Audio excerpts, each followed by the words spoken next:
korban dan satu bedak yang dilakukan untuk menutupi lubang yang berdarah pada si korban.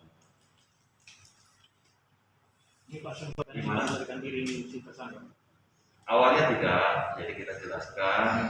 Awalnya si pelaku merasa keberatan karena sudah diberitakan di medsos bahwasanya sudah di-justice dia selaku pelaku. Untuk itu si pelaku melaporkan rencananya.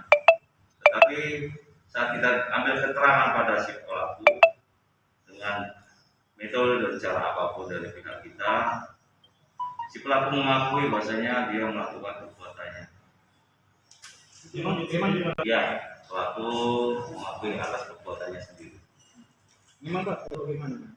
Ya, korban berdomisili tinggal kepada kakek nenek orang tua laki karena baru saja berpisah kepada ibu kandungnya dan tinggal bersama saudara-saudaranya. Si pelaku sebelum pernah tersandung kasus lain, baru kali ini dia melakukan kejahatan. Sudah beristri atau bagaimana? Sudah, ini tadi atas nama nenek ini sudah nikah kedua kalinya, jadi si pelaku ini sebagai kakek tiri dari si korban.